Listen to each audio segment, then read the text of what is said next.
I want to say that it's something to be here with you, Senator Harkin, with Senator Alexander, and earlier with Senator Hatch.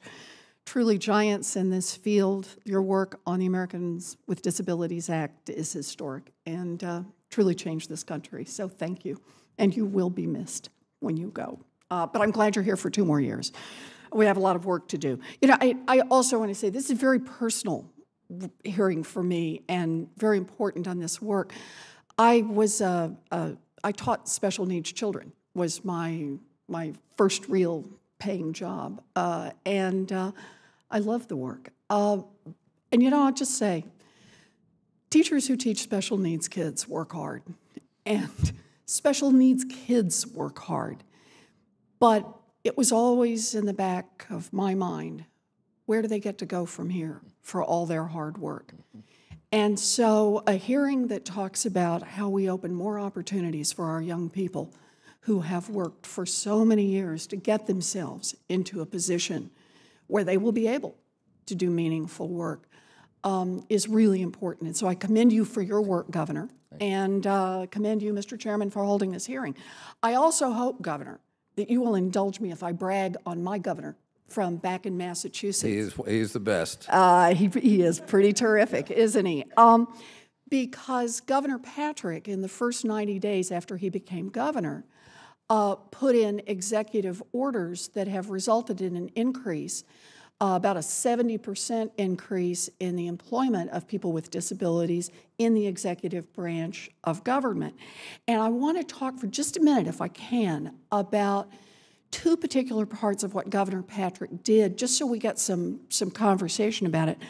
One of them is that Governor Patrick insisted on mandatory training for all employees in the executive branch, so that the issues about employing disabled citizens was something that everyone talked about. I just wonder if you could talk about that for just a minute. I think it's a great Governor. idea. And I mean, it does not surprise me that Governor Patrick is a leader in this field. I mean, he really is. He's extraordinarily effective. And I think that, I mean, so much of this, again, has to do with the culture, the expectations, how will they be received. And one of the things that we had just the other day at the NGA hearing, a vice president of a company, as I mentioned, that makes windows and doors in Baltimore. I think it's about a 60-employee company. And they've got quite a few people with disabilities, and it's not something that they really intended to do. They thought, you know, a window and door place is actually, you know, can be pretty dangerous with all the glass, and they said this really couldn't work, but they had a very effective advocate who said give it a shot. And one of the things that they found is that this has made them a kinder company. Yeah. When you go to the Walgreens facility in Windsor, Connecticut, that Senator Harkin and I went to, there are signs all over the place making clear it's not us and them, it is we. And this is a very important learning that the way for this to be successful is that we will learn from each other. And I think this idea of the training for all people makes it a whole lot more likely that the people with disabilities will be more successful, and that as a result, the organization as a whole be successful. Good. Thank you very much, Governor. Can I ask one more question? Governor Patrick also set up a pool of money so that it could be used to help pay for reasonable accommodations when a little change, just as Senator Harkin was talking about, needs to be made, and we understand that everyone's under financial pressure. There was a pot of money to go to be able to make those changes if they would permit the employment of someone who is disabled. Could you comment on that one, please? Well, it's interesting, and one of the things that some of the folks talk about at the panel the other day, I mean, certainly some, accommodations do need to be made. In the case of Walgreens, which has about 250 employees at the Windsor, Connecticut facility who have disabilities, another 250 people without disabilities. There they have 2 job coaches. Now, not every company can afford a job. I mean, if you're a 10-person company, you may not be able to afford a job coach.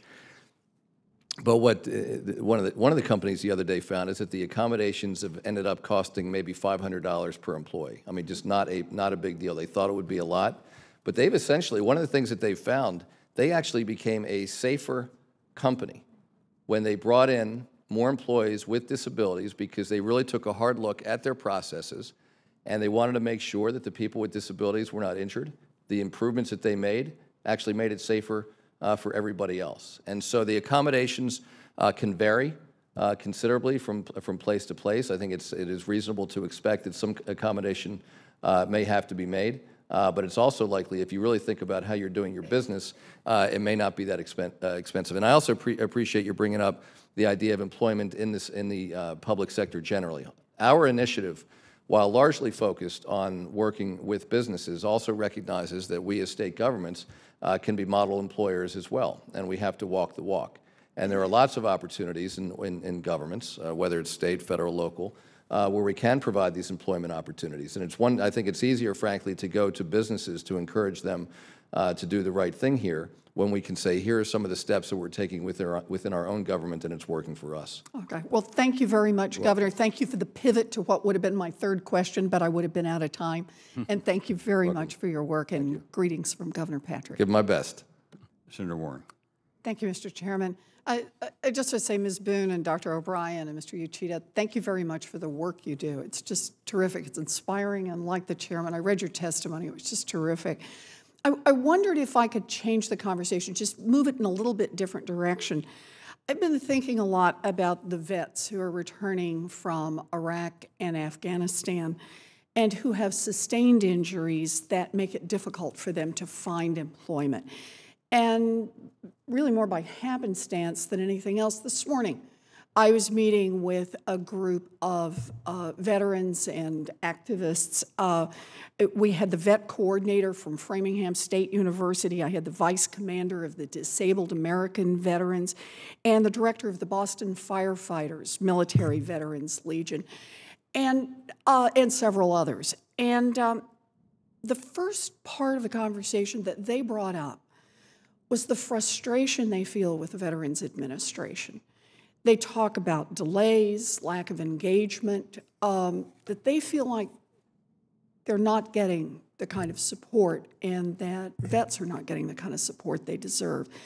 And so I wonder if you could speak just a little bit to the challenges facing our veterans, to your perception of how the Veterans Administration is meeting those needs, and about other options and how you create alignments in programs with the Veterans Administration. Mr. Uchida, you look ready to go. Thank you, Senator. We have a formal cooperative agreement with our local VA. In fact, we have a very, very close working relationship because that entire vocational rehabilitation unit is our former employees who left our state agency to go work for the federal government for higher wages. So they know our system, and they have a very, very close working relationship. We are aware of some of those problems and the shortcomings, so we have a cooperative agreement where most of the medical, high-end, expensive kinds of therapeutic modalities, they're taken care of by the VA. Those other things that they're either waiting for, that we can justify, we pay for with our vocational rehabilitation services money because of the cooperative agreement that we have with them. And so, yeah, that is a problem. The TBIs that come with a lot of those create, some barriers to work with, but we are getting some of our staff trained to deal with that particular population. We've sent some of our people to work with directly and to get training through the VA to kind of understand their system a little bit better so we can navigate through all those problems that you discussed a little bit easier. Dr. O'Brien? I come at this issue from both a personal and a professional perspective. I have a brother who's a retired first sergeant from the Army, who was medically retired and who had to use the VA's rehabilitation system in order to earn his degree, and he now runs he's a manager of a major manufacturing plant, but he went through that system. I have a nephew who returned from Afghanistan as a Purple Heart winner who's had to utilize both types of vocational rehabilitation and who will graduate from college we believe, this summer. So we've seen it in that system, and I have a son who's a soldier in Germany right now. So I pay quite a bit of attention to the veterans piece. In Oklahoma, what we've found is that the Veterans Administration rehabilitation counselors typically have very large caseloads, but they also have more money to serve people than we do. So what we've begun a process of trying to do is we meet regularly with their counselors. My counselors and their counselors meet at different times across the state. And we've found that we can provide counseling and case management and personal connection perhaps at a more convenient way than they can, because their caseloads are bigger than our caseloads, but that they can provide the resources. The other thing that we've tried to do is I regularly attend their state meeting and visit with their counselors, and their supervisor attends our meetings to be a part of that.